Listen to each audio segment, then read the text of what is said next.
계속될 것 같던 사법부의 권력 체계가 점점 무너져 내리고 있습니다.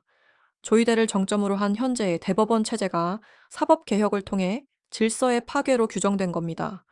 법외국죄와 재판소원제가 시행에 들어가자마자 무슨 일이 벌어졌습니까? 법외국죄 시행 첫날 조의대 고발당해 경찰 1호 수사. 듣기만 해도 어이없었던 조의대의 이재명 대통령 파기환송이 법외국죄로 고발당한 겁니다. 물론 사법부도 가만히 있지 않았습니다. 전국 법원장들이 비공개 간담회를 열고 시행된 법외국죄와 재판소원제의 우려를 쏟아내기 시작한 겁니다. 그리고 이러한 와중에 국민의힘은 뭘 하고 있습니까? 조이대 법외국죄 1호 고발에 야당 정치보복 남발시대, 조이대가 고발당한 것이 정치보복이라며 발작적으로 방어에 들어갔습니다. 하지만 민주당도 가만히 있을 생각은 없어 보입니다. 범여권 의원 13명, 조이대 탄핵소추 추진, 안 나서면 직무유기, 입법부의 직무까지 꺼내들며 물러설 생각이 없다는 것을 드러냈습니다. 그리고 이는 사법개혁이 실제 충면 국면으로 진입했다는 것을 보여주는 상황들이었습니다. 먼저 이 장면부터 봐야 합니다. 사법개혁 3법이 공포되고 법왜곡죄와 재판소원제가 시행됐습니다. 그리고 그 첫날 조이대가 이재명 대통령 파기환송 사건으로 바로 고발당했습니다. 이에 대해서 법조계에서는 조이대를 법왜곡죄로 처벌하기는 현실적으로 어렵다는 의견을 내놓고 있는데요. 이 사건은 형벌 법규 불소급 원칙에 따라 각하될 가능성이 높아 보인다. 수사를 하더라도 불송치 혹은 불기소할 가능성이 높을 것으로 보인다. 헌법은 법이 제정되기 전 일어난 행위를 소급 적용해 처벌하는 것을 금지하고 있다는 게 그 이유인 겁니다. 그런데 사실 조이대가 법외국죄로 처벌받는지의 여부는 핵심이 아닙니다. 물론 조이대가 실제 유죄가 나오느냐 각하되느냐 같은 요소가 중요하긴 합니다. 그러나 그보다 먼저 벌어진 일은 더 큽니다. 이 사안의 핵심은 상징성입니다. 이미 오래전부터 이재명 대통령 파기환송은 민주진영에서 사법권이 정치적 파장과 무관하게 행사된 게 맞느냐, 비정상적으로 빠른 판단 아니었느냐라는 문제 제기가 누적되어 왔습니다.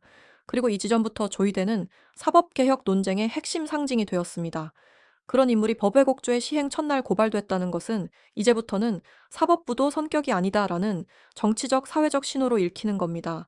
그동안 사법부는 판결은 존중받아야 하고 법관의 판단은 독립적으로 보호받아야 하며 외부의 정치적 압박으로부터 거리를 둬야 한다는 논리를 기대해 왔습니다. 그런데 법외국죄는 이와 반대되는 방향으로 작용할 수 있고 그 메시지가 실제로 나온 겁니다. 다시 말해 처벌 가능성이 낮다는 법률적 분석이 지금 정치적 충격을 지워주진 못한다는 겁니다. 그런데 법조계에선 어떻게 말하고 있습니까? 이 고발은 재판을 진행한 판사들에게 현행법이라면 처벌 대상이 될 수 있다라는 메시지를 주는 것. 즉, 정치권과 관련된 재판에서 법관의 독립적 판단이 더욱 위축될 수 있다는 겁니다. 그토록 기존 기득권의 논리를 무너뜨리려고 하는 상황에서 아직도 그 기득권의 논리에 매달리는 겁니다. 이러한 와중에 대법원은 수상한 모습을 보였습니다. 법원장들, 재판소원 실무 혼란, 법 왜곡죄, 공정재판 제약 우려, 전국 법원장 간담회가 비공개로 이루어졌고 이 자리에서 나온 논의 내용은 너무 분명했습니다. 개정 헌법재판소법 규정의 의미가 불명확하고 관련 법률 개정이 병행되지 않아 법 시행 후 재판 실무와 제도 운영에 초래될 수 있는 혼란에 대한 우려가 제기됐다.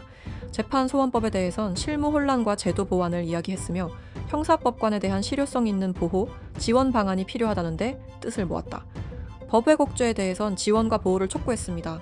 그리고 법관들의 형사재판부 기피 현상이 심해질 수 있다는 점과 법관들이 위축돼 신속하고 공정한 재판을 하지 못할 수 있다는 우려도 내비쳤는데요.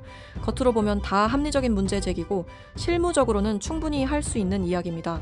하지만 사법개혁 3법이 시행되고 조희대가 고발당한 현 상황이기에 이를 온전히 실무적인 이야기로만 볼 수 없는 게 현재의 상황입니다.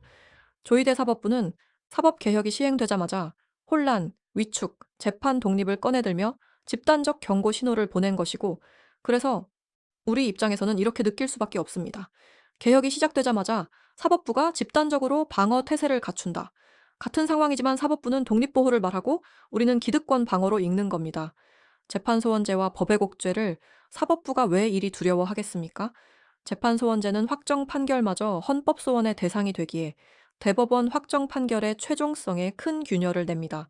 법외국죄는 지금까지 판결 결과에 대한 비판이나 탄핵 주장 수준과는 차원이 다른 형사적 책임 가능성을 만듭니다. 그래서 이 사안들은 사법부 입장에선 사법부 권력의 근원을 건드는 겁니다. 특히 대법원장의 권한 회복을 필두로 권력을 잡은 조희대 사법부 체제에서는 이는 더욱 심각한 문제가 됩니다. 그래서 사법부가 이 두 제도에 동시에 예민하게 반응하는 건 어찌 보면 당연합니다. 하지만 여기서 우리가 묻는 건 하나입니다. 왜 당신들은 늘 자기들 불편함부터 말하느냐? 지금은 사법부의 위축보다 사법부의 자기 반성이 먼저입니다. 현 상황까지 오게 된 경위를 사법부가 먼저 돌아봐야 합니다. 그런데 법원장 간담회 분위기를 보면 제도 시행 이후 자기들이 감당해야 할 부담과 방어책 논의가 먼저 앞섭니다. 그래서 반발할 수밖에 없는 겁니다. 그런데 국민의힘은 기다렸다는 듯이 정치보복 프레임을 꺼내 들었습니다. 경찰이나 고위공직자 범죄수사처가 정권의 눈치를 보면서 조 대법원장을 수사하겠다고 하는 것은 억지이자 어불성설. 정치보복성 고발 남발의 시대를 열어젖힌 책임은 모두 이재명 정권에 있다. 조희대 고발은 명백히 소급 적용이고 수사 자체가 불가능한데 경찰이 눈치 보고 수사를 하겠다는 겁니다.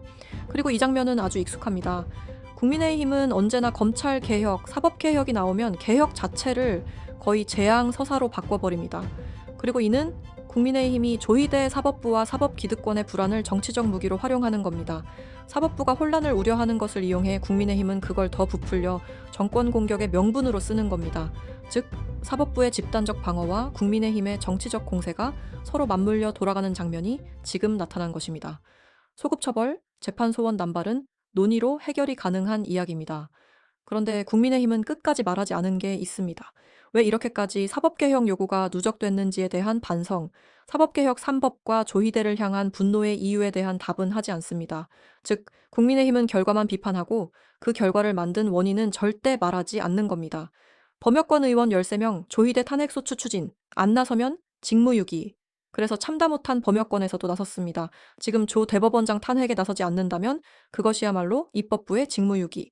사법부 스스로 삼권 분립을 뒤흔든 이상 국회는 헌법이 부여한 권한에 따라 책임을 물어야 한다. 조희대를 향한 탄핵 소추안을 발의하겠다고 나선 겁니다. 다만 원내대변인인 백승관은 원내에서 추진하는 사항은 아니다. 라며 민주당 원내 추진은 아니라고 선을 그었습니다. 하지만 이는 조희대를 향한 불만이 헌법적 책임 추궁 단계로 올라갔다는 것이기에 선을 그었음에도 정치적 파급력은 엄청납니다. 정리하자면 조희대는 법외국죄 고발 대상이 됐고 법원장들은 우려를 쏟아냈고 국민의힘은 정치보복 프레임을 꺼냈으며 이에 맞서 범여권에선 조희대 탄핵 소추를 추진했습니다. 그리고 이를 한마디로 정리하면 이렇게 됩니다. 조희대 체제는 더 이상 존중만 요구할 수 있는 사법부가 아니라 심판과 책임의 대상이 된 사법부다. 고발이 실제 처벌로 이어질지, 탄핵이 현실 정치에서 얼마나 추진력을 가질지, 재판소원제가 어떤 부작용을 낳을지는 앞으로 더 봐야 합니다. 하지만 한 가지는 분명합니다. 지금 사법부가 느끼는 두려움은 그동안 쌓여온 불신이 마침내 제도와 정치의 언어로 되돌아왔다는 겁니다. 오늘 준비한 소식은 여기까지입니다. 앞으로도 여러분께 가장 정확한 소식 전해드리도록 하겠습니다. 짧지 않은 영상 끝까지 시청해주셔서 진심으로 감사드립니다.